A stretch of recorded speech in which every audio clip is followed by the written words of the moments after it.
If you're watching this, you probably remember that time. Or you remember someone who went, an older brother, a neighbor, a buddy. Vietnam isn't just a chapter in a history book. It's 2.7 million Americans who lived through it.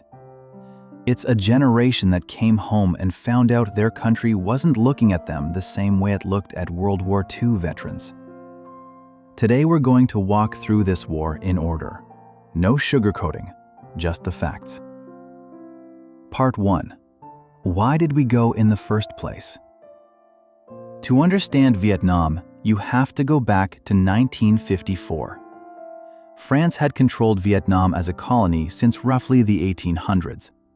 The Vietnamese fought for independence, and after World War II, a movement led by Ho Chi Minh launched a war against France. In 1954, France lost the decisive battle and pulled out. Under the Geneva Accords of 1954, Vietnam was temporarily split into two zones. Think of them as two separate states sharing one country, a communist north under Ho Chi Minh and a south backed by the United States. Elections were supposed to happen. They never did, because the US and South Vietnamese leadership feared Ho Chi Minh would win. That was the road to war between North and South. Washington was convinced, if South Vietnam falls, Laos, Cambodia, and Thailand go next. President Eisenhower laid this out in 1954, and the idea became known as the domino theory. The fear of communism wasn't abstract. This was the Cold War. The Soviet Union and China were backing the North. The US couldn't afford to lose Vietnam. That's why Eisenhower sent military advisors. At first, around 900 of them. Part 2. Kennedy and the Buildup. By 1961, it was clear the South was struggling. Insurgents backed by the North controlled large parts of the countryside. President Kennedy chose to escalate. By 1963, there were 16,000 American military personnel in Vietnam. But there was another problem: the US's own ally, South Vietnam's president. He was a Catholic leading a Buddhist country. His crackdown on Buddhists shocked the world, especially after a monk set himself on fire at a Saigon intersection in June 1963 in protest. In November 1963, with the quiet approval of American officials, South Vietnamese military officers staged a coup. Their leader was killed. 3 weeks later, Kennedy was assassinated, and Lyndon Johnson became president of a country already deep in someone else's civil war. By that point, around 200 American servicemen had died. Part 3. The Gulf of Tonkin, the point of no return. August 2, 1964. The destroyer USS Maddox, operating in the Gulf of Tonkin, was attacked by 3 North Vietnamese patrol boats. That was a real incident. On August 4th, American ships reported a second attack. That second incident almost certainly never happened. Documents declassified in 2005 by the National Security Agency showed the reports were unreliable and possibly made up entirely. But it became the justification. On August 7th, Congress passed the Gulf of Tonkin Resolution, essentially giving the president a blank check to use military force in Southeast Asia without a formal declaration of war. Only 2 votes were cast against it. From that point on, Vietnam became America's war. Part 4. War at full scale. On March 8, 1965, the first American combat units, 3,500 Marines, landed on a beach near Da Nang. They were greeted by girls with flower garlands. The warm welcome didn't last long. The commanding general at the time chose a strategy called search and destroy. American units swept through the jungle looking for the enemy, and the measure of success became body count, how many enemy fighters were killed. The numbers looked good on paper. In reality, the war wasn't going anywhere. By the end of 1967, nearly 500,000 American troops were in Vietnam. Over 15,000 had been killed. The average age of an American soldier in that war, depending on the source, was somewhere between 19 and 23. These were young kids. A lot of them had barely finished high school. The draft worked like this. College students could get deferments. Those with money and connections found ways out. Those who weren't so lucky went to war. Of the 27 million Americans of draft age, only about 10% actually ended up in Vietnam. But they were the ones who paid for it. Back home, the TV showed Americans something they'd never seen before: live reporting straight from the battlefield. It was the first television war in history, and it came into every living room. Part 5. The Year That Broke the Country. 1968. Americans were being told the end was near, that the war was being won.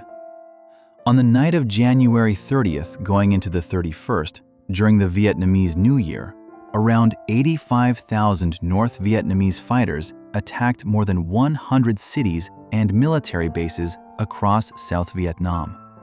Insurgents even breached the grounds of the American embassy in Saigon. U.S. forces pushed back. Tactically, it ended as a defeat for the North. Their losses were massive. But none of that mattered to the American public. If the enemy can hit 100 cities at the same time, we were lied to. There is no end in sight. On February 1st, 1968, photographer Eddie Adams captured the moment when the chief of South Vietnam's National Police shot a prisoner in the head on a Saigon street. That one photo went around the world and became a symbol of everything that didn't fit the official story of this war. On February 27th, the anchor of the CBS Evening News, the most trusted journalist in America, came back from Vietnam and said on air, "It seems increasingly clear that this bloody experience will end in a stalemate." The story goes that President Johnson watched that broadcast. April 4th, Martin Luther King was killed. June 5th, Robert Kennedy was killed. The country was coming apart at the seams. And back in March 1968, in a village in northern South Vietnam, something happened that Americans wouldn't find out about for nearly 2 more years. Part 6. What Cannot Be Forgotten. March 16, 1968. A company led by Lieutenant William Calley entered the village of My Lai looking for fighters from a local battalion. There were no fighters there. Instead, civilians, women, children, old men. Over the course of several hours, American soldiers killed between 347 and 504 people. It is the largest confirmed massacre of civilians by American forces in the entire 20th century. The Army tried to cover it up. The official report listed 128 enemy fighters killed. A general personally commended the unit for outstanding action. An Army helicopter pilot named Hugh Thompson tried to stop it that same day. He landed his helicopter between the soldiers and the civilians and ordered his crew to open fire on the Americans if they kept killing. A few people were saved. For reporting what he'd seen, Thompson didn't get a commendation. He got threats. It wasn't until 1998, 30 years later, that he was awarded the Soldier's Medal for his actions. The truth came out in November 1969, 20 months after it happened. A journalist broke the story and it ran in papers across the country. William Calley was eventually convicted, the only one. He served 3 years, then was placed under house arrest by President Nixon. This didn't break the soldiers who served in Vietnam. Most of them had nothing to do with it, but it broke a lot of Americans. Part 7. The Troops Pull Out, the country splits. Richard Nixon came into the White House in 1969, promising to end the war. His plan was to shift the fighting to South Vietnam's own army while gradually pulling American troops out. But in April 1970, Nixon announced an invasion of Cambodia, which the North had been secretly using as a base. The country was stunned. Protests erupted on college campuses. On May 4, 1970, at a university in Ohio, National Guard soldiers opened fire on demonstrators. 4 students were killed. 9 were wounded. One of those killed was a 19-year-old woman who was standing 100 yards from the soldiers. She hadn't thrown anything. She was just standing there. A photo of a 14-year-old girl kneeling over one of the bodies won the Pulitzer Prize. On November 15, 1969, the largest anti-war demonstration in American history took place in Washington. 250,000 people. They marched carrying signs with the names of fallen soldiers. By 1972, around 70,000 American troops remained in Vietnam. In 1969, there had been 543,000.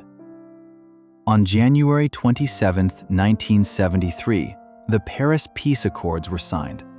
The last American combat units left Vietnam in March 1973. Part 8. The Fall of Saigon. South Vietnam held on for 2 more years. On April 30, 1975, North Vietnamese tanks crashed through the gates of the presidential palace in Saigon. The war was over. Hours before that, the last Americans were evacuated from the roof of the U.S. Embassy by helicopter. It was the largest helicopter evacuation of its time. The ambassador had believed until nearly the very end that Saigon could hold. When it became clear it couldn't, there was almost no time left. Thousands of Vietnamese who had worked alongside Americans rushed the embassy gates. Many had to be left behind. That day, and those images of people clinging to the last helicopter out, became the defining image of the war's end. Part 9. The Cost. 58,220 Americans died in this war. 303,000 were wounded. The average age of an American killed in action, 23 years old. According to figures released by Vietnam in 1995, roughly 2 million civilians on both sides died, along with more than 1 million fighters from the North. A significant share of Vietnam veterans came home dealing with what we now call post-traumatic stress disorder. That term didn't exist yet. People just said something's wrong with them. Some returning veterans came home to nothing but silence. In a survey conducted in 1980, 91% of Vietnam veterans said they were glad they served. 74% said they would go again, even knowing everything they know now. The Vietnam Veterans Memorial in Washington was opened in 1982. More than 58,000 names are carved into that black granite wall. People still come. They leave letters, photos, flags. It was the longest war in American history before Afghanistan, the most controversial, the one that never really healed. But behind every number is a person, a guy who shipped out not knowing if he'd make it back, a mother checking the mailbox every day, a neighbor who came home and never really talked about what he saw.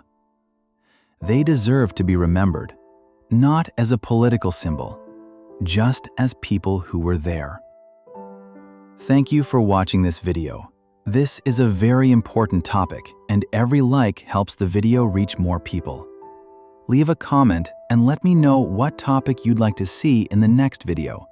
And don't forget to subscribe to my channel so you'll be among the first to see new videos.